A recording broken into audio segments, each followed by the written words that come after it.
নমস্কাৰ। আসাম জিকে বিদ্যাপীঠৰ নতুন এখন ভিডিঅ'লৈ আপোনালৈ স্বাগতম জনাইছোঁ। যিহেতু আসাম পুলিচৰ লিখিত পৰীক্ষাৰ আৰু বেছি দিন নাইকিয়া, তো তাৰ কাৰণে আজি আসাম পুলিচৰ লিখিত পৰীক্ষাত প্ৰয়োজন হোৱাকৈ এটা মক টেষ্ট লৈ আহিছোঁ, য'ত টোটেল 50টা প্ৰশ্ন আছে।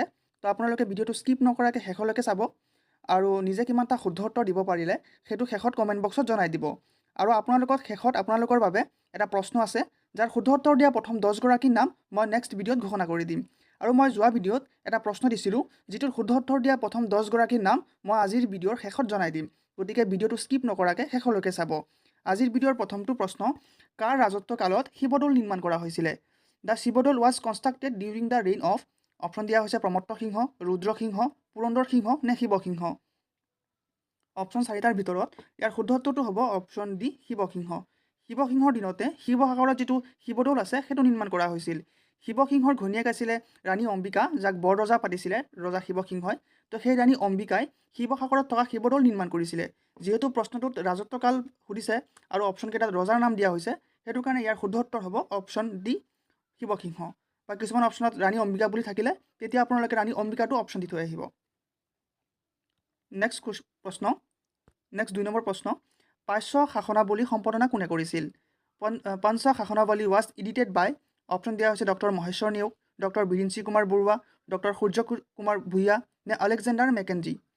অপশ্যন 4টাৰ ভিতৰত ইয়াৰ শুদ্ধ উত্তৰটো হ'ব option A, Maheswar Neog. Doctor Maheswar নেওগে যিটো পাঞ্চ শাসনাৱলী আছিল সেইটো সম্পাদনা কৰিছিলে। নেক্সট প্ৰশ্ন, 3 নম্বৰ প্ৰশ্ন, ক্ষমতা প্ৰয়োগ কৰি অসম লোকসেৱা আয়োগৰ নিয়মাৱলী কেতিয়া জাৰি কৰা হয়? The Assam public service commission, যাক চমুকৈ APSC বুলি কোৱা হয়, regulation was promulgated in exercise of the power. যিটো APSCৰ ক্ষমতা প্ৰয়োগ কৰাৰ যিটো নিয়মাৱলী আছিলে সেইটো কোনটো চনত জাৰি কৰা হয় সুধিছে।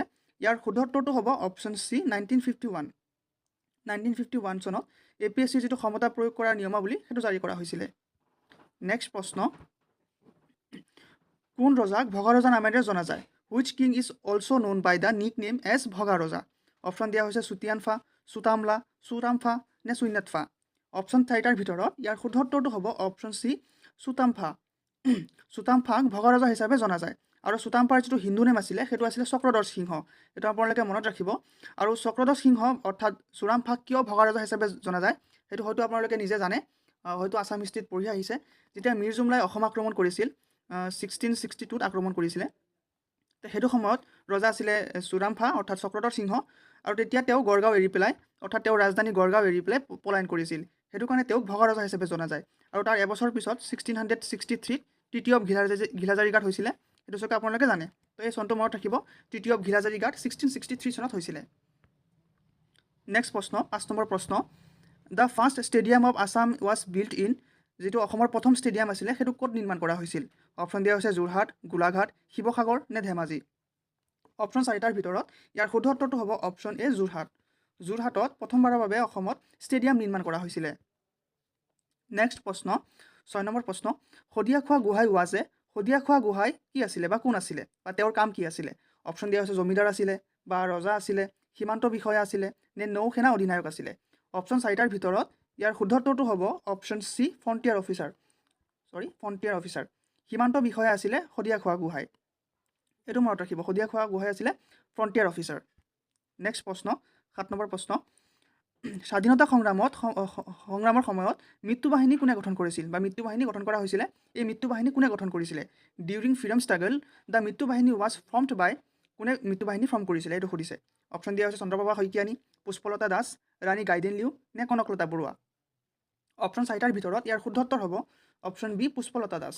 পুষ্পলতা দাসে স্বাধীনতা সংগ্ৰামৰ সময়ত যি মৃত্যু বাহিনী সেইটো গঠন কৰিছিলে। আৰু পুষ্পলতা দাসৰ হাজবেণ্ডৰ নাম আছিলে অমিয় কুমাৰ দাস, এইটো চাগে জানে, অমিয় কুমাৰ দাস, যিয়ে মহাত্মা গান্ধীৰ যিটো আত্মজীৱনী আছিলে মাই এক্সপিৰিয়েঞ্চ উইথ ট্ৰুথ সেইটো অসমীয়ালৈ অনুবাদ কৰিছিলে। মোৰ সত্য অন্বেষণৰ কাহিনী, এইটো অমিয় কুমাৰ দাসে অসমীয়ালৈ অনুবাদ কৰিছিলে। আৰু তেওঁ আছিলে পুষ্পলতা দাসৰ হাজবেণ্ড অৰ্থাৎ গিৰিয়েক। নেক্সট 8 নম্বৰ প্ৰশ্ন, Rangghar was reconstructed during the reign of, Rangghar কাৰ ৰাজত্ব কালত পুনৰ নিৰ্মাণ কৰা হৈছিল? অপশ্যন দিয়া হৈছে ৰুদ্ৰ সিংহ, ৰাজেশ্বৰ সিংহ, প্ৰমত্ত সিংহ নে শিৱসিংহ। প্ৰশ্নটো ভালকৈ পঢ়ি ল'ব, ইয়াত পুনৰ নিৰ্মাণৰ কথা কৈছে, নিৰ্মাণৰ কথা কোৱা নাই। যদি নিৰ্মাণৰ কথা সোধে যে ৰংঘৰ কোনে নিৰ্মাণ কৰিছিলে, তেতিয়া ইয়াৰ শুদ্ধ উত্তৰ হ'ব ৰুদ্ৰ সিংহ। যিহেতু পুনৰ নিৰ্মাণৰ কথা কৈছে সেইটো কাৰণে ইয়াৰ শুদ্ধ উত্তৰটো হ'ব অপশ্যন চি, প্ৰমত্ত সিংহ। প্ৰমত্ত সিংহই ৰংঘৰ পুনৰ নিৰ্মাণ কৰিছিলে আৰু নিৰ্মাণ কৰিছিলে ৰুদ্ৰসিংহই। গতিকে প্ৰশ্নটো ভালকৈ পঢ়ি পেলাই তাৰপিছত উত্তৰ কৰিব। নেক্সট প্ৰশ্ন, অসম প্ৰদেশ কংগ্ৰেছ কমিটি অৰ্থাৎ যাক চমুকে APCC বুলি কোৱা হয়, আছাম প্ৰভিন্সিয়েল কংগ্ৰেছ কমিটি, কেতিয়া গঠন কৰা হৈছিলে? অপশ্যন দিয়া হৈছে 1920, 1921, 1922 নে 1923। অপশ্যন 4টাৰ ভিতৰত ইয়াৰ শুদ্ধ উত্তৰটো হ'ব অপশ্যন বি 1921। 1921 চনত অসম প্ৰদেশ কংগ্ৰেছ কমিটি অৰ্থাৎ Assam provincial Congress committee form কৰা হৈছিলে। আৰু লগতে মনত ৰাখিব 1921 চনত মহাত্মা গান্ধী অসমত আহিছিলে প্ৰথমবাৰৰ বাবে। আপোনালোকে হয়তো জানে মহাত্মা গান্ধী অসমত 4বাৰ আহিছিলে। আৰু চনকেইটা মনত ৰাখিব, প্ৰথমবাৰৰ কাৰণে আহিছিলে 1921 চনত, দ্বিতীয়বাৰৰ কাৰণে আহিছিলে 1926 চনত, তৃতীয়বাৰৰ কাৰণে আহিছিলে 1934 চনত, আৰু চতুৰ্থবাৰৰ কাৰণে আহিছিলে 1946 চনত, 1946 চনত। তো ইয়াৰ 4টা কাৰণত আহিছিলে, এইটো হয়তো আপোনালোকে জানে। 1921 চনত যিটো নন কৰ্পৰেশ্যন মুভমেণ্ট চলি আছিলে তাৰ কাৰণে মহাত্মা গান্ধী অসমত আহিছিলে।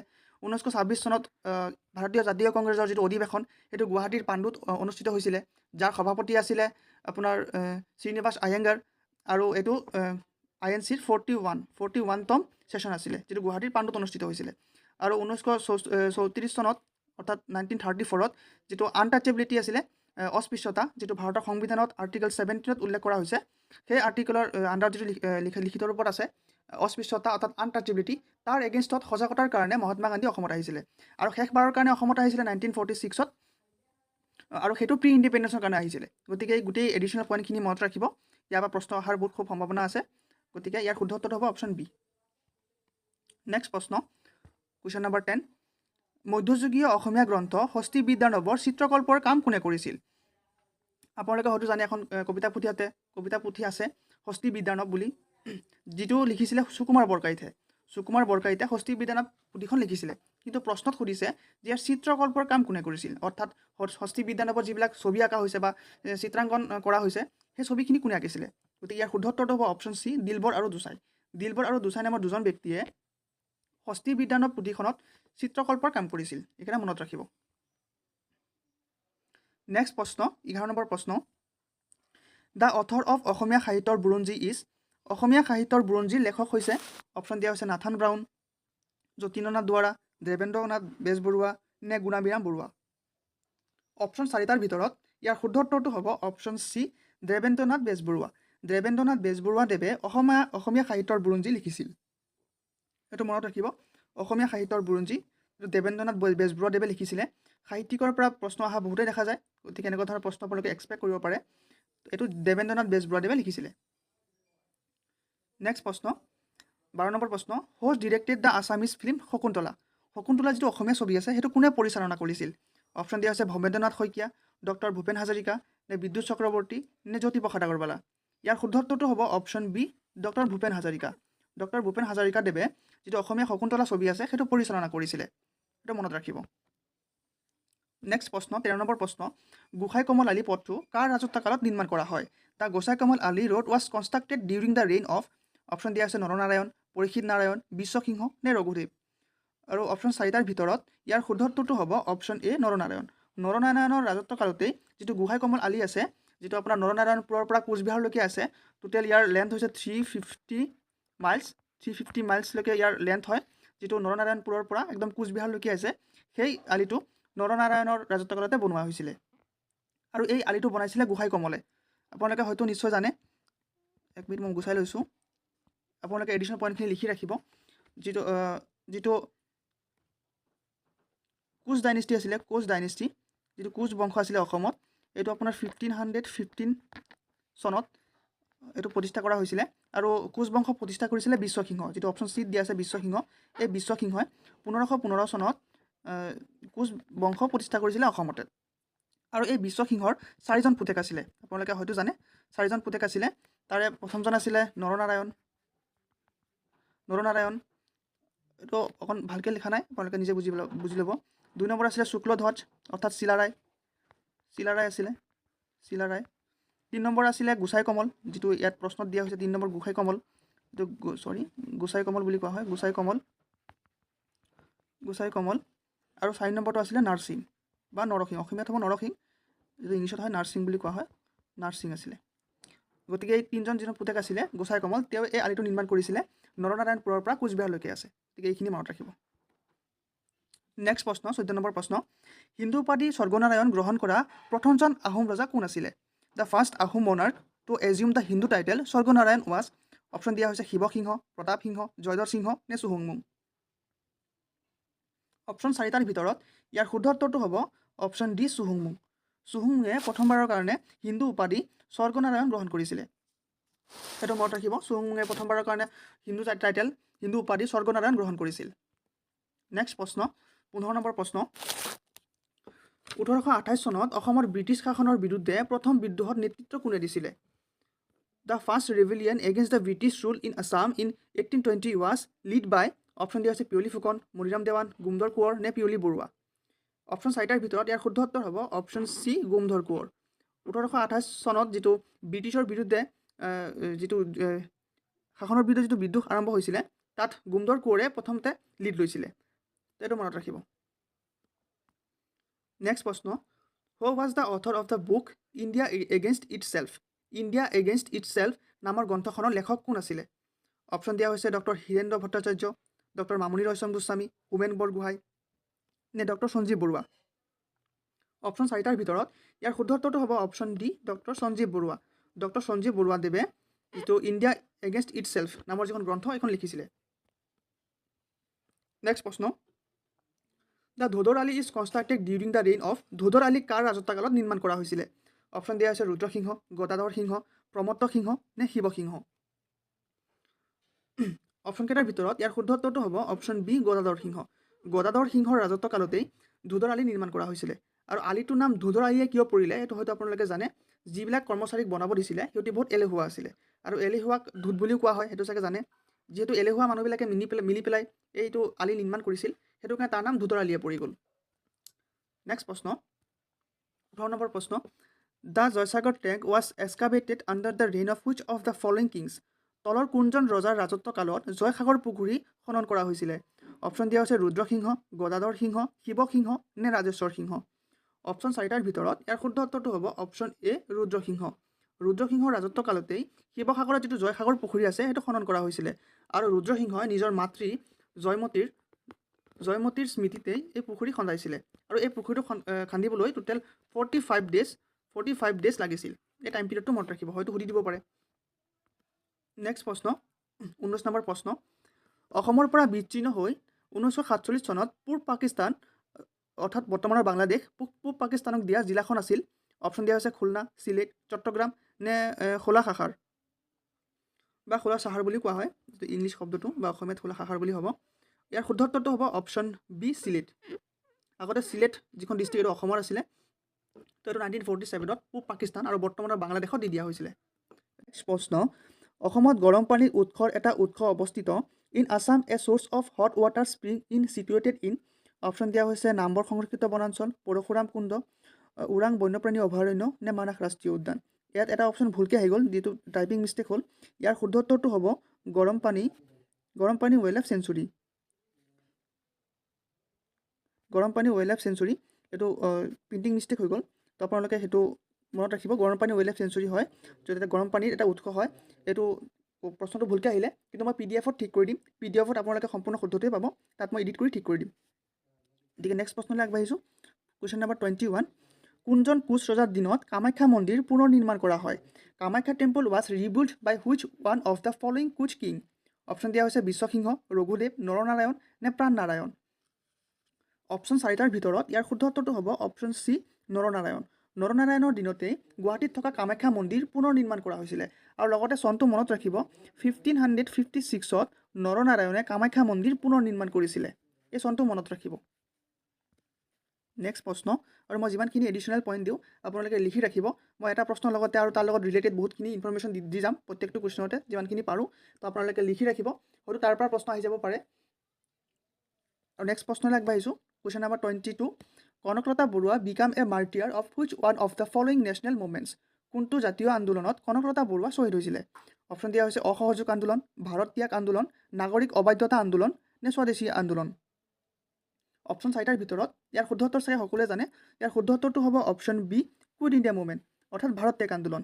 1942 যিটো ভাৰত ত্যাগ আন্দোলন হৈছিলে, এই ভাৰত ত্যাগ আন্দোলনত কনকলতা বৰুৱা প্ৰথম শ্বহীদ হৈছিলে। আৰু কনকলতা বৰুৱাৰ মৃত্যু হৈছিলে, মৃত্যু ডেটটো মনত ৰাখিব, ইয়াৰ শুদ্ধ উত্তৰটো ভাৰত ত্যাগ আন্দোলন হ'ব। আৰু কনকলতা বৰুৱাৰ মৃত্যু হৈছিলে 20 ছেপ্টেম্বৰ 1942, আৰু এইটো গহপুৰ থানাত হৈছিলে। গহপুৰ থানাত পতাকা উত্তোলন কৰিব যাওঁতে কনকলতা বৰুৱাক গুলীয়াই হত্যা কৰা হৈছিলে, বীৰাংগনা কনকলতা বৰুৱা। এইটো মনত ৰাখিব, এই ডেটটো মনত ৰাখিব, 20 ছেপ্টেম্বৰ 1942 কনকলতা বৰুৱাৰ দিনাখন শ্বহীদ হৈছিলে। নেক্সট প্ৰশ্ন 23 কুৱেশ্যন নাম্বাৰ। পাটকাই বুম, যিটো পাটকাই বুম ৰেঞ্জ আছে, সেইটোৰ মাজৰ সীমা কোনে নিৰ্ধাৰণ কৰে? অৰ্থাৎ সুধিছে যে Patkai Bum range makes the boundary between, যিটো পাটকাই বুম আছে সেইটোৱে কোনডোখন দেশৰ, যিটো দেশৰ নাম দিছে অপশ্যনত, কোনডোখৰ দেশৰ সীমা নিৰ্ধাৰণ কৰে? অপশ্যন দিয়া আছে ভাৰত আৰু ভূটান, ভাৰত আৰু চীন, ভাৰত আৰু বাংলাদেশ, নে ভাৰত আৰু বাৰ্মা। বাৰ্মা অৰ্থাৎ বৰ্তমান ম্যানমাৰ। তো ইয়াৰ শুদ্ধ উত্তৰটো হ'ব option D, Burma and India. ভাৰত আৰু বাৰ্মাৰ মাজত যিটো বাউণ্ডাৰী, সেইটো পাটকাই হিলছে বা পাটকাই বুম ৰেঞ্জে সেইটো নিৰ্ধাৰণ কৰে। আৰু আপোনালোকে হয়তো জানেই যে চুকাফা অসমত কেতিয়া আহিছিলে। চুকাফা অসমত আহিছিলে 1228। তেওঁ ম্যানমাৰৰ পৰা বৰ্তমান ম্যানমাৰ, তেতিয়া চাইনাৰ আণ্ডাৰতে আছিলে, বৰ্তমান ম্যানমাৰ হয়। ম্যানমাৰৰ পৰা 1215 খ্ৰীষ্টাব্দতে ওলাইছিলে, কিন্তু তেওঁ অসম আহি পাওঁতে 1228 হৈ গৈছিলে, অৰ্থাৎ 13 বছৰ লাগি গৈছিলে। আৰু তেওঁ এই পাটকাই হিলছ বা পাটকাই যিটো বুম ৰেঞ্জ আছে, সেই পাটকাই হিলছ পাৰ হৈ অসমত আহিছিলে। তো তাৰ লগত মই ডিলেট কৰি দিলোঁ বস্তুটো। তো তাৰ কাৰণে লগতে 2-3টামান প্ৰশ্নৰ উত্তৰ আপোনালোকে পাই গ'ল, ৰিভাইজ হৈ গ'ল। তো এই এডিশ্যনেল পইণ্টখিনি মনত ৰাখিবলৈ চেষ্টা কৰিব আৰু পাৰিলে লিখি ৰাখিব। নেক্সট প্ৰশ্ন 24। তলৰ কোনখন ঠাই 3টা অতি শ্ৰদ্ধাৰ তীৰ্থ যাত্ৰাৰ সংগম, হিন্দু, মুছলমান আৰু বৌদ্ধ? Which of the following places is the confluence of the 3 highly revered pilgrims for Hindu, Muslim and Buddhist? Option দিয়া আছে পৰশুৰাম কুণ্ড, ঢেকীয়াখোৱা নামগড়, হাজো নে বৰপেটা। অপশ্যন 4টাৰ ভিতৰত ইয়াৰ শুদ্ধ উত্তৰটো হ'ব অপশ্যন চি, হাজো। হাজো হৈছে এনে এখন ঠাই য'ত 3টা ধৰ্মৰ মানুহ, হিন্দু, মুছলমান আৰু বৌদ্ধ ধৰ্মৰ সংগমস্থল হয়, বা তীৰ্থযাত্ৰাৰ কাৰণে মানুহবিলাকে ভ্ৰমণ কৰে। 3টা ধৰ্মৰ মানুহে তাত ভ্ৰমণ কৰে। নেক্সট প্ৰশ্ন 25। চিয়াঙে লোহিত আৰু দিবাঙে যোগ দি তলৰ কোনখন নদী তৈয়াৰ কৰে? Siang join by Lohit and Dibang makes which of the following rivers? Option দিয়া হৈছে জীয়া ভৰলী, দিখৌ, সোৱণশিৰি নে ব্ৰহ্মপুত্ৰ। অপশ্যন 4টাৰ ভিতৰত ইয়াৰ শুদ্ধ উত্তৰটো হ'ব অপশ্যন ডি, ব্ৰহ্মপুত্ৰ।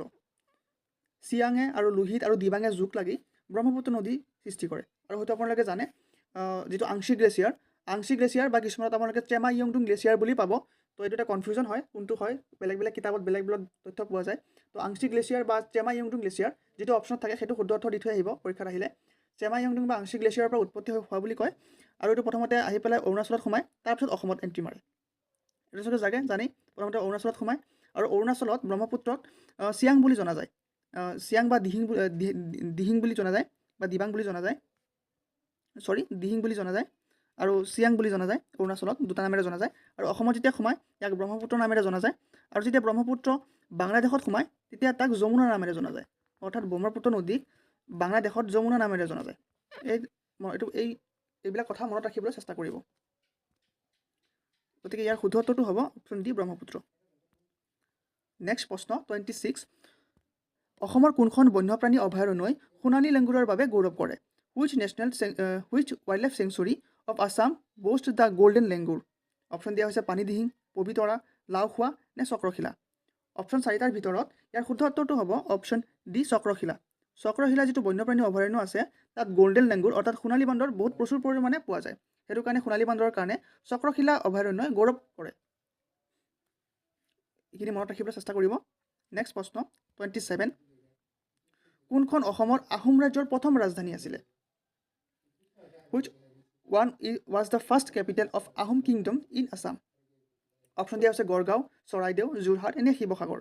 ইয়াৰ উত্তৰ চাগে সকলোৱে জানে। ইয়াৰ শুদ্ধ উত্তৰটো হ'ব অপশ্যন বি, চৰাইদেউ। চৰাইদেউ হৈছে আহোমসকলৰ প্ৰথমটো ৰাজধানী, আৰু ইয়াক চুকাফাই 1253 এইটো প্ৰতিষ্ঠা কৰিছিলে। যিটো চৰাইদেউ আছে, চৰাইদেউত চুকাফাই 1253 চৰাইদেউত ৰাজধানী পাতিছিলে। এইটো মনত ৰাখিব। আৰু ইয়াৰ শুদ্ধ বিকল্পটো হ'ব, অৰ্থাৎ কাৰেক্ট এনচাৰটো হ'ব অপশ্যন বি, চৰাইদেউ। নেক্সট প্ৰশ্ন 28 নম্বৰ প্ৰশ্ন। কোনখন জ্যোতিপ্ৰসাদ আগৰৱালাৰ পৰিচালনা কৰা দ্বিতীয়খন ছবি? Which one was the second film directed by Jyotiprasad Agarwala? Option দিয়া হৈছে জয়মতী, ইন্দ্ৰমালতী, মনুমতী নে চিৰাজ। অপশ্যন 4টাৰ ভিতৰত ইয়াৰ শুদ্ধ উত্তৰটো হ'ব অপশ্যন বি, ইন্দ্ৰমালতী। ইন্দ্ৰমালতী হৈছে জ্যোতিপ্ৰসাদ আগৰৱালাদেৱে পৰিচালনা কৰা দ্বিতীয়খন মুভি। আৰু হয়তো আপোনালোকে জানে জয়মতী হৈছে অসমৰ প্ৰথমখন চলচ্চিত্ৰ যিটো 1935ত ৰিলিজ কৰা হৈছিলে আৰু ইয়াৰ পৰিচালক জ্যোতিপ্ৰসাদ আগৰৱালাই আছিলে আৰু তেওঁৰ দ্বাৰা পৰিচালনা কৰা দ্বিতীয়খন ছবি হৈছে ইন্দ্ৰমালতী আৰু যিটো 1939ত সেইটো ৰিলিজ কৰা হৈছিলে। এই চনটো মনত ৰাখিব। জয়মতী প্ৰথম মুভি যিটো 1935ত ৰিলিজ কৰা হৈছিলে আৰু ইন্দ্ৰমালতী ছেকেণ্ড মুভি জ্যোতিপ্ৰসাদ আগৰৱালাদেৱৰ দ্বাৰা পৰিচালিত এইটো 1939ত এইটো ৰিলিজ কৰা হৈছিলে।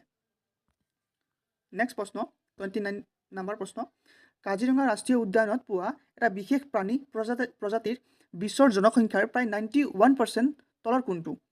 অৰ্থাৎ কাজিৰঙাত এনেকুৱা এটা আপোনাৰ বিশেষ প্ৰাণী পোৱা যায় যিটো বিশ্বৰ জনসংখ্যা 91% হয়। অপশ্যন দিয়া হৈছে এছিয়ান হাগ ডিয়াৰ, পিগমি হাগ, এছিয়াটিক বন্যমহ নে সাংঘাই হৰিণ বা সাংঘাই ডিয়াৰ। অপশ্যন 4টাৰ ভিতৰত ইয়াৰ শুদ্ধ উত্তৰ হ'ব অপশ্যন বি পিগমি হাগ। পিগমি হাগ বিশ্বৰ যিমানখিনি পপুলেশ্যন আছে তাৰে 91% কাজিৰঙাতে পোৱা যায়। এইটো মনত ৰাখিবলৈ চেষ্টা কৰিব। নেক্সট প্ৰশ্ন কুৱেশ্যন নম্বৰ 30 বিশ্বৰ মুঠ মুগা অৰ্থাৎ সোণালী ৰেচমৰ উৎপাদনৰ ভিতৰত অসমে কিমান পাৰ্চেণ্ট বা কিমান উৎপাদন কৰে? Of the total production of muga the golden silk in the old Assam produces. ইয়াত সুধিছে কিমান পাৰ্চেণ্ট অসমে প্ৰডিউচ কৰে। অপশ্যন দিয়া আছে 69%, 79%, 89% নে 99%। ইয়াৰ শুদ্ধ উত্তৰটো হ'ব অপশ্যন ডি 99%। শুনি আচৰিত হ'বলগীয়া একো নাই। বিশ্বৰ যি মুগা মুগাৰ উৎপাদন কৰা হয় তাতে অসমে 99% প্ৰডিউচ কৰে। আৰু অসমৰ যিটো মুগা চিল্ক তাক হয়তো আপোনালোকে জানে GI টেগো দিয়া হৈছে। আৰু অসমৰ কোনকেইটা সামগ্ৰীক GI টেগ দিয়া হৈছে তাৰ ওপৰত মই অলৰেডি এটা ভিডিঅ' বনাই থৈছোঁ। অসমৰ পৰা টোটেল 33টা প্ৰডাক্টছত GI টেগ দিয়া হৈছে। GI টেগ কোনে দিয়ে, কেনেকৈ দিয়ে তাৰ ওপৰত মই এটা সম্পূৰ্ণ ভিডিঅ' বনাই থৈছোঁ। মই ডেছক্ৰিপশ্যনত লিংক দি দিম, তাতে ক্লিক কৰি আপোনালোকে চাব পাৰিব। নেক্সট প্ৰশ্ন 31 নম্বৰ তলৰ কোনটো ৰাষ্ট্ৰীয় উদ্যান বা বন্যপ্ৰাণী অভয়াৰণ্যক গড়ৰ জনসংখ্যাৰ ঘনত্ব সৰ্বাধিক? ইয়াৰ উত্তৰ চাগে সকলোৱে জানিবই। In which of the following national parks or wildlife sanctuaries the density of rhino population is the highest? Option দিয়া আছে মানাহ, কাজিৰঙা, পবিতৰা নে নামেৰি। ইয়াৰ শুদ্ধ উত্তৰ হ'ব অপশ্যন বি কাজিৰঙা। ইয়াত আপোনালোকে অকণমান কনফিউজ হ'ব পাৰে, কিছুমানে পবিতৰা বুলি ক'ব পাৰে, যিহেতু ইয়াত প্ৰশ্নটোত নেশ্যনেল পাৰ্কবোৰ মেনশ্যন কৰি দিছে। নেশ্যনেল পাৰ্কো হ'ব পাৰে বা ৱাইল্ড লাইফ চেঞ্চুৰী হ'ব পাৰে, সেইকাৰণে কাজিৰঙা হ'ব। যদি প্ৰশ্নটোত সোধে যে কোনটো বন্যপ্ৰাণী অভয়াৰণ্যত বা ৱাইল্ড লাইফ চেঞ্চুৰীত সকলোতকৈ ঘনত্ব বেছি গড়ৰ, তেতিয়া পবিতৰা হ'ব। যিহেতু ইয়াত নেশ্যনেল পাৰ্ক বুলি মেনশ্যন কৰা আছে, তো সেইটো কাৰণে কাজিৰঙা হ'ব ইয়াৰ শুদ্ধ উত্তৰটো। নেক্সট প্ৰশ্ন 32 নম্বৰ প্ৰশ্ন অসম ৰাজ্যৰ ভিতৰতে বনাঞ্চলৰ সৰ্বাধিক ঘনত্ব ক'ত দেখা যায়? The highest concentration of forest in the state of Assam occurs in. তো ইয়াত যিমানখিনি অপশ্যন দিয়া হৈছে কাৰ্বি আংলং জিলা, ডিমা হাছাও, গোৱালপাৰা জিলা নে ধুবুৰী জিলা। ইয়াৰ পৰা শুদ্ধ উত্তৰটো হ'ব অপশ্যন এ কাৰ্বি আংলং জিলা। কাৰ্বি আংলং জিলাত অসমৰ ভিতৰতে সৰ্বাধিক বনাঞ্চলৰ ঘনত্ব দেখা পোৱা যায়। নেক্সট প্ৰশ্ন 1942 চনত বিপ্লৱৰ সময়ত অসমৰ প্ৰথম শ্বহীদ কোন আছিলে? Who was the first martyr of 1942 rebellion in Assam? Option দিয়া হৈছে কনকলতা বৰুৱা, কমলা মিৰি, কুশল কোঁৱৰ নে মণিৰাম দেৱান। ইয়াৰ শুদ্ধ উত্তৰ হয়তো সকলোৱে জানে, মই অলপ আগতে কৈ আহিছোঁ। ইয়াৰ লগত ৰিলেটেড এটা প্ৰশ্ন আনিছিলোঁৱেই। ইয়াৰ শুদ্ধ উত্তৰটো হ'ব অপশ্যন এ কনকলতা বৰুৱা। 1942 যিটো কুইট ইণ্ডিয়া মুভমেণ্ট হৈছিলে, অৰ্থাৎ ভাৰত ত্যাগ আন্দোলন হৈছিলে, তাৰে 20 ছেপ্টেম্বৰ 1942 সেইদিনাখন কনকলতা বৰুৱাক যোৰহাট জিলাত গুলীয়াই হত্যা কৰা হৈছিলে। আৰু ইয়াত অপশ্যন ডি মণিৰাম দেৱান দিয়া আছে। মণিৰাম দেৱানৰো ডেট যিটো মৃত্যু দিৱসটো মনত ৰাখিব, সেইটো আছিলে 26 ফেব্ৰুৱাৰী 1858। 26 ফেব্ৰুৱাৰী 1858 অৰ্থাৎ 26 ফেব্ৰুৱাৰী 1858 মণিৰাম দেৱান আৰু মণিৰাম দেৱানৰ লগতে পিয়লি বৰুৱা, এইটো কনফিউজ নহ'ব, কিছুমানে পিয়লি ফুকন আৰু পিয়লি বৰুৱাত কনফিউজ লাগি যায়। মণিৰাম দেৱানৰ লগত পিয়লি বৰুৱা অৰ্থাৎ পিবি অৰ্থাৎ পিয়লি বৰুৱাক ফাঁচি দিয়া হৈছিলে। কিছুমানে এইটো পিয়লি ফুকন বুলি ভাবে, কিছুমানে পিয়লি বৰুৱা, তাত কনফিউজ হৈ যায়। তাতে কনফিউজ নহ'ব, পিবি বুলি মনত ৰাখিব। তো পিয়লি বৰুৱাক ফাঁচি দিয়া হৈছিলে 26 ফেব্ৰুৱাৰী 1858 আৰু 20 ছেপ্টেম্বৰ 1942 কনকলতা বৰুৱাক যোৰহাট জিলাত গুলীয়াই হত্যা কৰা হৈছিলে। নেক্সট প্ৰশ্ন 34 নম্বৰ কুৱেশ্যন ইয়াণ্ডাবু সন্ধি ইষ্ট ইণ্ডিয়া কোম্পানী আৰু কাৰ মাজত স্বাক্ষৰিত হৈছিল? The treaty of Yandabo sign between east India company and which one of the following? Option দিয়া আছে আহোম ৰজা, বাৰ্মাৰ ৰজা, কছাৰী ৰজা নে চুতীয়া ৰজা। অপশ্যন 4টাৰ ভিতৰত ইয়াৰ শুদ্ধ উত্তৰটো হ'ব অপশ্যন বি বাৰ্মাৰ ৰজা। বাৰ্মা অৰ্থাৎ বৰ্তমান ম্যানমাৰ বা মান বুলিও কোৱা হয়। আপোনালোকে হয়তো মান বুলি ক'লে বেছি বুজি পাব। আৰু আপোনালোকে চাগে জানে মানে অসমত 17 বাৰ আক্ৰমণ কৰিছিলে মানে। তো এই মানে 1826 অৰ্থাৎ 1826 চনৰ 24 ফেব্ৰুৱাৰী তাৰিখে ইয়াণ্ডাবু সন্ধি স্বাক্ষৰিত কৰে ইষ্ট ইণ্ডিয়া কোম্পানীৰ লগত আৰু এইটো বাৰ্মাৰ ৰজা আছিলে অৰ্থাৎ ম্যানমাৰ অৰ্থাৎ মানসকল আছিলে নেক্সট প্ৰশ্ন কুৱেশ্যন নম্বৰ 35 ব্ৰিটিছৰ বিৰুদ্ধে প্ৰথম কৃষক বিদ্ৰোহ কি নামেৰে জনাজাত আছিলে first peasant uprising against the British was known as option দিয়া হৈছে ফুলগুৰি ধাৱা পথৰুঘাটৰ ৰাইজমেল ইটাখুলি ৰণ নে ওপৰৰ কোনোটোৱে নহয় অপশ্যন 4টাৰ ভিতৰত হয়তো আপোনালোকে শুদ্ধ উত্তৰ জানে ইয়াৰ শুদ্ধ উত্তৰ হ'ব অপশ্যন এ ফুলগুৰি ধাৱা ফুলগুৰি যিটো ধাৱা হৈছিলে ফুলগুৰি নগাঁও জিলাত অৱস্থিত তো ফুলগুৰি ধাৱাত ব্ৰিটিছৰ বিৰুদ্ধে প্ৰথম কৃষক বিদ্ৰোহ নামেৰে জনাজাত আছিলে আৰু ইয়াৰ চনটো মনত ৰাখিব 1861 চনত ফুলগুৰি ধাৱা সংঘটিত হৈছিলে আৰু যিটো পথৰুঘাট ৰাইজমেল আছিলে সেইটো আপোনাৰ 1894ত সংঘটিত হৈছিলে 1894ত পথৰুঘাট ৰাইজমেল সংঘটিত হৈছিলে আৰু এইটো দৰং জিলাত আছিলে আৰু 1861ত ফুলগুৰি ধাৱা সংঘটিত হৈছিলে আৰু লগতে আৰু এটা কথা মনত ৰাখিব ইয়াত যিটো এই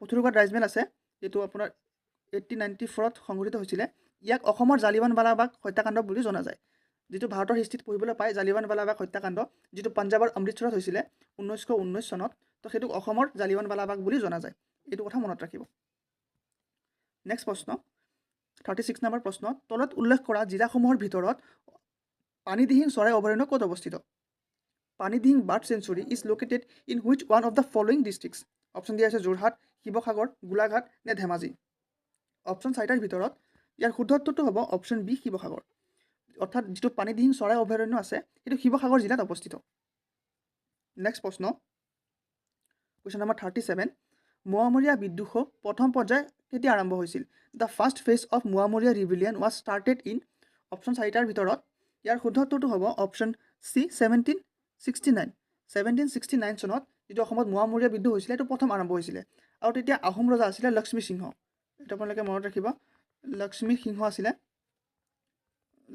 আছিলে তেতিয়া আহোম ৰজা তেতিয়া প্ৰথম মোৱামৰীয়া ৰিবিলিয়ন ষ্টাৰ্ট হৈছিলে অসমত আৰু ইয়াৰ শুদ্ধ উত্তৰ চি হ'ব নেক্সট প্ৰশ্ন 38 নম্বৰ প্ৰশ্ন স্বাধীনতা আন্দোলনত অংশ লোৱাৰ অপৰাধত গোপীনাথ বৰদলৈক গ্ৰেপ্তাৰ কৰা হৈছিল ইয়াত চনটো সুধিছে কিমান চনত গ্ৰেপ্তাৰ কৰিছিলে in which year Gopinath Bordoloi was arrested for taking part in the freedom movement option দিয়া আছে 1915 1918 1920 নে 1922 অপশ্যন 4টাৰ ভিতৰত ইয়াৰ শুদ্ধ উত্তৰটো হ'ব অপশ্যন ডি 1922 অৰ্থাৎ 1922 চনত অসমৰ প্ৰথম মুখ্যমন্ত্ৰী গোপীনাথ বৰদলৈদেৱক গ্ৰেপ্তাৰ কৰা হৈছিলে আৰু তেতিয়া মহাত্মা গান্ধীয়ে নন কপাৰেশ্যন মুভমেণ্ট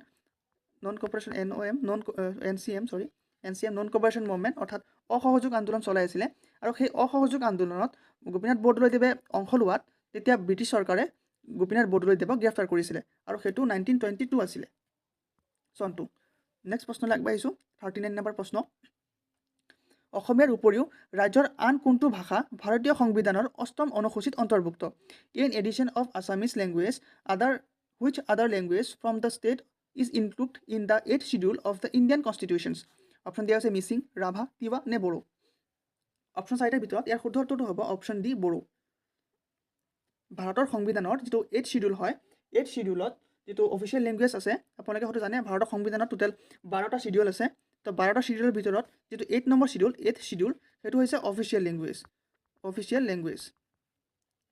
সেই অফিচিয়েল লেংগুৱেজত টোটেল 22টা লেংগুৱেজ আছে আৰু এই 22টা লেংগুৱেজৰ ভিতৰত আমাৰ অসমৰ পৰা দুটা লেংগুৱেজ আছে এটা হৈছে আমাৰ অসমীয়া লেংগুৱেজ তাত আছে ইনক্লুড কৰা হৈছে আৰু অসমৰ পৰা আৰু এটা আছে এইটো বড়ো মই ইয়াত লিখি দিছোঁ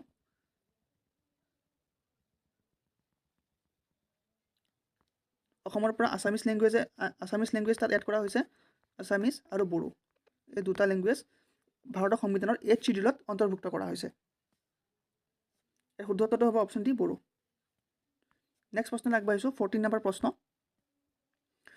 কোনখন শ্ৰেষ্ঠ বৈশিষ্ট্যপূৰ্ণ ছবিৰ ৰাষ্ট্ৰপতিৰ ৰূপক পদক লাভ কৰাৰ প্ৰথমখন অসমীয়া ছবি which one was the first Assamese film to won president silver medal for best feature film option দিয়া হৈছে পূবেৰুণ শকুন্তলা মণিৰাম দেৱান নে ৰঙা পুলিচ অপশ্যন 4টাৰ ভিতৰত ইয়াৰ শুদ্ধ উত্তৰটো হ'ব অপশ্যন ডি ৰঙা পুলিচ হৈছে অসমৰ প্ৰথমখন চলচ্চিত্ৰ বা ছবি বা ফিল্ম যিয়ে ৰাষ্ট্ৰপতিৰ ৰূপক পদক লাভ কৰিবলৈ সক্ষম হৈছিলে তো এই নামটো মনত ৰাখিব ৰঙা পুলিচ নেক্সট প্ৰশ্ন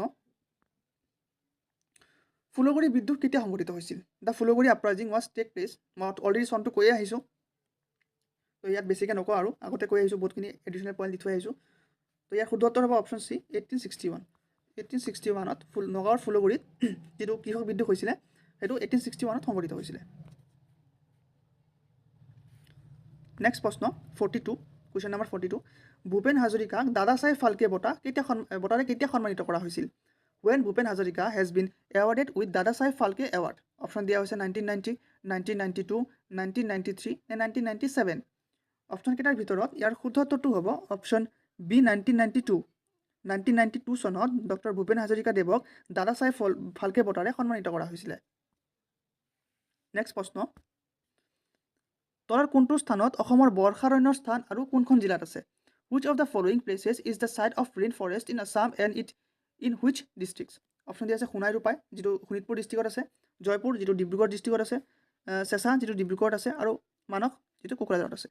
অপশ্যন চাৰিটাৰ ভিতৰত ইয়াৰ শুদ্ধ উত্তৰটো হ'ব অপশ্যন বি জয়পুৰ, যিটো ডিব্ৰুগড়ত আছে। তো সেই এলেকাটো হৈছে অসমৰ বৰ্ষাৰণ্যৰ ভিতৰত আটাইতকৈ বেছি বৰ্ষাৰণ্য তাত হয়। নেক্সট প্ৰশ্ন 44 নম্বৰ প্ৰশ্ন, অসমৰ পৰা তলৰ কোনে বিখ্যাত দাণ্ডি মাৰ্চত যোগদান কৰিছিল? এইটো বহুত এটা কনফিউজন প্ৰশ্ন হয়। আজি মই এটা ট্ৰিক শিকাই দিম, আপোনালোকে হয়তো কেতিয়াও নাপাহৰে, পৰীক্ষাত গৈ নাপাহৰে। এটা ট্ৰিক্স আছে, এইটো মনত ৰখাৰ। ইয়াত সুধিছে who among the following from Assam join the famous Dandi March? Option দিয়া আছে নবীন চন্দ্ৰ বৰদলৈ, তৰুণৰাম ফুকন, কুলধৰ শইকীয়া, লীলাধৰ বৰুৱা। মই প্ৰশ্নটো এনেকৈ আনিছোঁ যাতে আপোনালোকে কনফিউজ নহওক। এতিয়া যদি ইয়াত মই চন্দ্ৰধৰ বৰুৱা এটা অপশ্যন সোমাই দিলোঁহেঁতেন, চন্দ্ৰধৰ বৰুৱা বুলি, তেতিয়া হয়তো আপোনালোকে কনফিউজ হৈ গ'লহেঁতেন যে চন্দ্ৰধৰ বৰুৱা হ'ব নে লীলাধৰ বৰুৱা হ'ব। কাৰণ চন্দ্ৰধৰ বৰুৱাই প্ৰথমতে মহাত্মা গান্ধীৰ লগত যিটো ৰাউণ্ড টেবুল কনফাৰেঞ্চ হৈছিলে, RTC ৰাউণ্ড টেবুল কনফাৰেঞ্চ 1930 তাত অংশগ্ৰহণ কৰিছিলে। আৰু লীলাধৰ বৰুৱা হৈছে প্ৰথমজন অসমীয়া যে মহাত্মা গান্ধীৰ লগত দাণ্ডি মাৰ্চত যোগদান কৰিছিলে। তো এতিয়া মানুহবিলাক কনফিউজ হৈ যায়, বা বহুতে মোক কমেণ্ট কৰে যে ছাৰ এই কনফিউজনটো দূৰ কৰি দিব, যে মহাত্মা গান্ধীৰ লগত দাণ্ডি মাৰ্চত কোনে যোগদান কৰিছিলে আৰু ৰাউণ্ড টেবুল কনফাৰেঞ্চত কোন গৈছিলে। গতিকে মই এটা ট্ৰিক শিকাই দিম, আৰু ইয়াৰ শুদ্ধ উত্তৰটো হ'ব অপশ্যন ডি লীলাধৰ বৰুৱা। আপোনালোকে এটা বস্তু মনত ৰাখিব, যিহেতু ৰাউণ্ড টেবুল কনফাৰেঞ্চ হয়, মই গুচাই লৈছোঁ, যিহেতু ৰাউণ্ড টেবুল কনফাৰেঞ্চ হয় মানে ঘূৰণীয়া মেজমেল, তো যিহেতু গোল হয় ঘূৰণীয়া মেজমেল, তো তাত চন্দ্ৰধৰ গৈছিলে। চন্দ্ৰ মানে হৈছে গোল, আৰু তেওঁ ৰাউণ্ড টেবুল কনফাৰেঞ্চত গৈছে মানে চন্দ্ৰও গোল আৰু ঘূৰণীয়া মেজমেলো গোল। তো যিটো যদি ৰাউণ্ড টেবুল কনফাৰেঞ্চৰ কথা কয় তেতিয়াহ'লে তাত হ'ব চন্দ্ৰধৰ বৰুৱা। তেনেকৈ মনত ৰাখিব, আৰু এটা মনত ৰাখিলে আনটো এনেই মনত থাকিব। আৰু দাণ্ডি মাৰ্চত যোগদান কৰিছিলে লীলাধৰ বৰুৱাই। অপশ্যন ডি হ'ব ইয়াৰ শুদ্ধ উত্তৰ। নেক্সট প্ৰশ্ন, কুৱেশ্যন নম্বৰ 45, ঐতিহাসিক অসম চুক্তি কেতিয়া স্বাক্ষৰিত হয়? The historic Assam accord was child on, option কেইটা পঢ়ি ল'ব। অপশ্যন কেইটাৰ ভিতৰত ইয়াৰ শুদ্ধ উত্তৰটো হ'ব অপশ্যন এ 15 আগষ্ট 1985। 15 আগষ্ট 1985 চনত যিটো বিখ্যাত অসম চুক্তি বা আছাম একৰ্ড চাইন কৰা হৈছিলে। নেক্সট প্ৰশ্ন 46 নম্বৰ প্ৰশ্ন, Ali Aye Ligang is an agri based festival celebrated by the, Ali Aye Ligang হৈছে কৃষিভিত্তিক উৎসৱ, এইটো কোনে উদযাপন কৰে? অপশ্যন দিয়া হৈছে বড়ো, খাচী, মিচিং নে নাগা? এইটো হয়তো আপোনালোকে সকলোৱে জানে, ইয়াৰ উত্তৰ কি হ'ব? ইয়াৰ শুদ্ধ উত্তৰ হ'ব অপশ্যন চি মিচিং। মিচিংসকলে আলি আই লৃগাং যিটো কৃষিভিত্তিক এটা উৎসৱ হয় সেইটো পালন কৰে। আৰু ইয়াৰ অৰ্থাৎ আলি আই লৃগাং কেতিয়া পালন কৰা হয়, কোনটো ডেটত পালন কৰা হয়, সেইটো আপোনালোকে কমেণ্ট বক্সত জনাই দিব। নেক্সট প্ৰশ্ন, কুৱেশ্যন নম্বৰ 47, অসমৰ তলৰ কোনখন জিলাক প্ৰথম ধঁপাতমুক্ত জিলা হিচাপে ঘোষণা কৰা হৈছে? Which of the following district of Assam has been declared as first tobacco free district? Option দিয়া আছে কৰিমগঞ্জ, কামৰূপ মেট্ৰ', যোৰহাট নে গোলাঘাট? অপশ্যন চাৰিটাৰ ভিতৰত ইয়াৰ শুদ্ধ উত্তৰটো হ'ব অপশ্যন চি যোৰহাট। যোৰহাট জিলাক অসমৰ প্ৰথমটো ধঁপাতমুক্ত জিলা হিচাপে ঘোষণা কৰা হৈছে। এইটো মনত ৰাখিবলৈ চেষ্টা কৰিব, হয়তো অহাৰ বহুত সম্ভাৱনা আছে আহিবলগীয়া এক্সামবিলাকত। নেক্সট প্ৰশ্ন, কুৱেশ্যন নম্বৰ 48, বড়ো সাহিত্য সভাৰ প্ৰতিষ্ঠা কেতিয়া হৈছিলে? In which year the Bodo Sahitya Sabha found? Option দিয়া আছে 1952, 1956, 1959 নে 1978? অপশ্যন চাৰিটাৰ ভিতৰত ইয়াৰ শুদ্ধ উত্তৰটো হ'ব অপশ্যন এ 1952। 1952 চনত বড়ো সাহিত্য সভা প্ৰতিষ্ঠা কৰা হৈছিলে। আৰু অসম সাহিত্য সভা কেতিয়া প্ৰতিষ্ঠা কৰা হৈছিলে সেইটো হয়তো আপোনালোকে জানে, এইটো 1917 চনত শিৱসাগৰত কৰা হৈছিলে। শিৱসাগৰত প্ৰতিষ্ঠা কৰা হৈছিলে 1917 চনত অসম সাহিত্য সভা। আৰু ইয়াৰ প্ৰথমজন সভাপতি আছিলে পদ্মনাথ গোহাঁই বৰুৱা। এইটো হয়তো আপোনালোকে জানে, প্ৰথমজন ফাৰ্ষ্ট প্ৰেচিডেণ্ট আছিলে অসম সাহিত্য সভাৰ ফাৰ্ষ্ট প্ৰেচিডেণ্ট আছিলে পদ্মনাথ গোহাঁই বৰুৱা। আৰু অসম সাহিত্য সভাৰ যিটো লগো আছে, যিটো আপোনালোকে লগো দেখিবলৈ পায়, সেই লগোটো ডিজাইন কৰিছিলে যুগল দাসদেৱে এইটো ডিজাইন কৰিছিলে। আৰু অসম সাহিত্য সভাৰ যিটো আপোনালোকৰ হেৰি আছে, এবং গুচাই লৈছোঁ, অসম সাহিত্য সভাৰ যিটো থিম চং আছে, যিটো থিম চং হয় চিৰচেনেহী মোৰ ভাষা জননী, সেই গানটো মিত্ৰদেৱ মহন্তদেৱে মিত্ৰদেৱ মহন্তদেৱে কম্প'জ কৰিছিলে। মিত্ৰদেৱ মহন্ত, মনত ৰাখিব নামটো, ভালকৈ লিখা হোৱা নাই ইয়াত। মিত্ৰদেৱ মহন্তদেৱে সেই গানটো চিৰচেনেহী মোৰ ভাষাজনী কম্প'জ কৰিছিলে, সেইটো মনত ৰাখিব। আৰু 2025 চনত অসম সাহিত্য সভাৰ সভাপতি কোন হয় সেইটো আপোনালোকে কমেণ্ট বক্সত জনাবচোন, কিমানে জানে। আৰু যদি নাজানে মই অহা ভিডিঅ'ত ঘোষণা কৰি দিম, বা মই নেক্সট টাইমত মই পল দি দিম ইউটিউবত, আপোনালোকে ভোট কৰিব বা শুদ্ধ উত্তৰ দিব। আৰু শুদ্ধ উত্তৰটো কি হয়, এনে কোন হয়, 2025 চনত ৰিচেণ্টলি হৈ গৈছে তেওঁ, তো তেওঁ কোন হয়, তেওঁৰ নামটো কমেণ্ট বক্সত জনাই দিব। নেক্সট প্ৰশ্ন, কুৱেশ্যন নম্বৰ 49, কোনটো অসমৰ প্ৰথম ভ্ৰাম্যমান theatre? Which one is the first mobile theatre of Assam? Option দিয়া আছে নটৰাজ থিয়েটাৰ, হেঙুল থিয়েটাৰ, কোহিনুৰ থিয়েটাৰ নে আবাহন থিয়েটাৰ? অপশ্যন 4টাৰ ভিতৰত ইয়াৰ শুদ্ধ উত্তৰটো হ'ব option C, Kohinoor theatre. Kohinoor theatre হৈছে অসমৰ প্ৰথমটো ভ্ৰাম্যমান থিয়েটাৰ, অৰ্থাৎ মোবাইল থিয়েটাৰ। আৰু অসমৰ ভ্ৰাম্যমান থিয়েটাৰৰ পিতৃস্বৰূপ বুলি হয়তো আপোনালোকে জানে, এইটো অচ্যুত লহকৰক বুলি কোৱা হয়। অচ্যুত লহকৰ দেৱক অসমৰ ভ্ৰাম্যমান থিয়েটাৰৰ পিতৃ বুলি কোৱা হয়।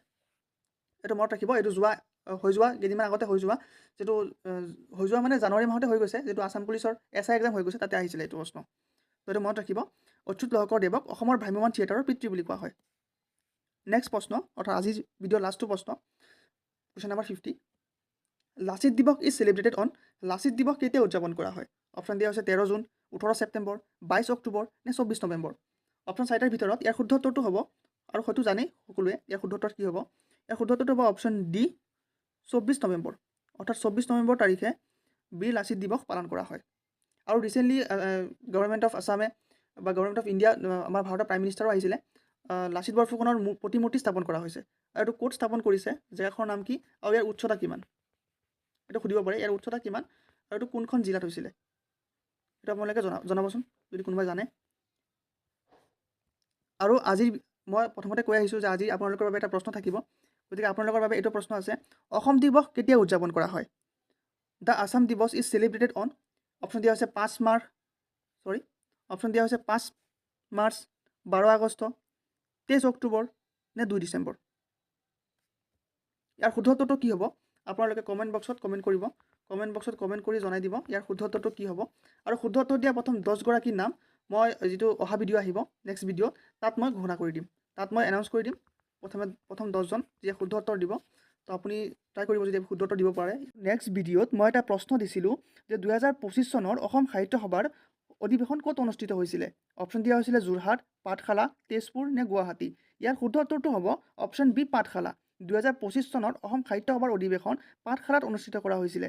আৰু ইয়াৰ শুদ্ধ উত্তৰ দিয়া প্ৰথম 10গৰাকীৰ নাম হৈছে সুভাষ ব্লকছ, হিৰণ কোঁৱৰ, দীপ খগেন 452, নৰ্মদা দাস, পলাশপ্ৰতিম সন্দিকৈ 2680, শৰ্ট ব্লকছ 369, সুশান্ত গামাৰ 2769, অসম নিৰণ আৰু ৰামপ্ৰসাদ চৰকাৰ, এই 10জনে প্ৰথম শুদ্ধ উত্তৰ দিছিলে।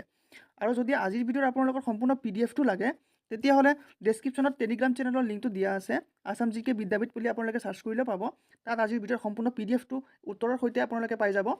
আৰু ইনষ্টাগ্ৰামতো মোৰ চেনেল আছে, ইনষ্টাগ্ৰামতো আছাম GK বিদ্যাপীঠ বুলি আছে, সেইটো ফ'ল' কৰি থ'ব। তাতো মই ভিডিঅ'বিলাক আপলোড কৰোঁ, শ্বৰ্ট ভিডিঅ'বিলাক, ইম্পৰ্টেণ্ট যিবিলাক কাৰেণ্ট এফেয়াৰ্ছৰ থাকে বা যিবিলাক নতুন নতুন আপডেট দিয়া থাকে, সেইবিলাকো আপলোড কৰা হয়। আৰু আছাম GK বিদ্যাপীঠত আপোনালোকে সম্পূৰ্ণ আজিৰ ভিডিঅ'ৰ আৰু PDF টো পাব। আৰু মোৰ চেনেলত যিমানখিনি ভিডিঅ' আপলোড কৰা হৈছে, গোটেইখিনি ভিডিঅ'ৰে PDF তাত আছে, তাত জইন হৈ আপোনালোকে গোটেইখিনি তাৰপৰা লাভ কৰিব পাৰিব। গতিকে আজিৰ কাৰণে ইমানখিনি আছিলে, লগ পাব অন্য এটা ভিডিঅ'ত। আৰু যদি ভিডিঅ'টো আজি আপোনালোকে ভাল পায়, ভিডিঅ'টো এটা লাইক কৰি চেনেলটো ছাবস্ক্ৰাইব কৰি দিব, কাৰণ মই এনেকুৱা ধৰণৰ ভিডিঅ' প্ৰায় আনি থাকোঁ, যাতে আপুনি চবৰ আগতে মোৰ ভিডিঅ'টো চাব পাৰে। সেইটো কাৰণে ভিডিঅ'টো লাইক কৰি চেনেলটো ছাবস্ক্ৰাইব কৰি দিব। আৰু লগৰ যদি কোনোবা বন্ধু বান্ধৱী আছে, সিহঁতৰ লগতো ভিডিঅ'টো শ্বেয়াৰ কৰি দিব। আৰু আপুনি কিমান এটা নিজে শুদ্ধ উত্তৰ দিব পাৰিলে আজিৰ ভিডিঅ'ৰ 50টা প্ৰশ্নৰ ভিতৰত, সেইটো কমেণ্ট বক্সত জনাব। ধন্যবাদ।